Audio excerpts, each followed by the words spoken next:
It's hard to breathe. Now and then I get insecure from all the pain. I'm so ashamed.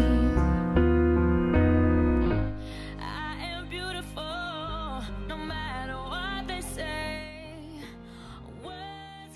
The profundity of the human mind leaves most psychologists with an inability to comprehend the science behind the human brain and with an inadequacy in unearthing the mystery of beauty perception.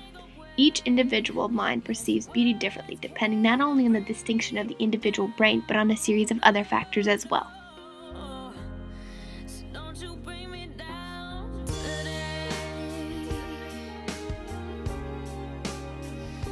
Another measure of health is facial symmetry. Evolutionary psychologists point out that bilateral symmetry is difficult to maintain in stresses during development, such as illness or malnutrition, causing asymmetrical growth, making symmetry a good marker for overall health.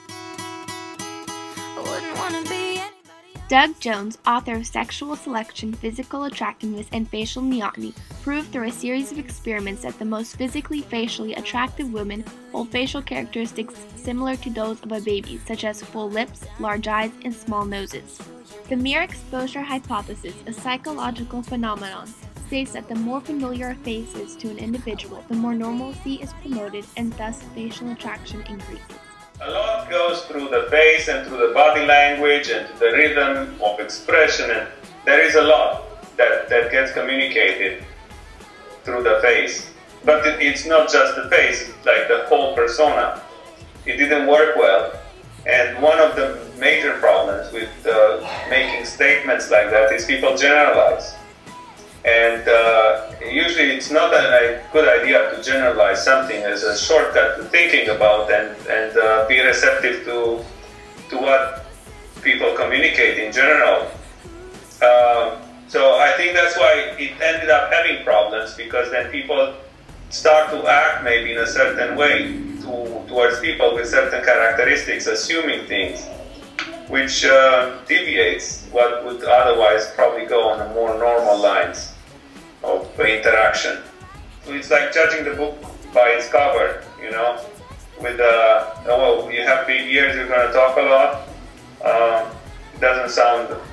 It sounds more like on the same lines as racism and nationalism and things like that. A 2002 study evidenced that men responded less to facial attraction of women as their age in advertising ads increased.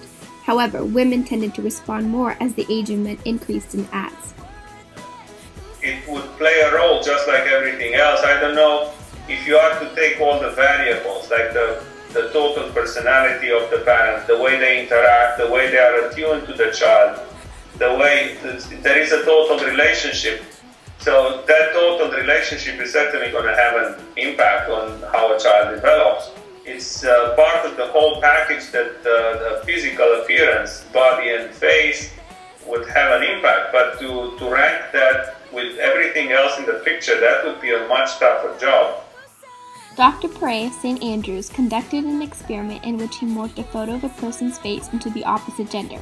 Then he presented the same person with a varied arrangement of photos, their morphed image included, and asked them to choose the most attractive.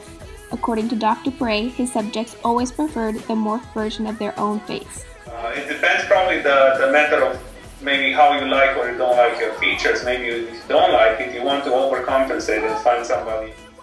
A contradicting theory is that spouses grow physically, facially similar over time versus being attracted by opposite facial characteristics initially, leaving scientists to wonder if there even is a correlation of facial attraction at all.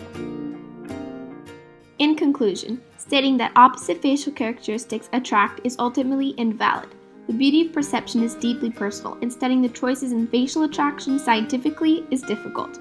However, anthropologists such as Helen Fisher have conducted brain scans and have continued to remain determined in unearthing facial preference attraction nevertheless.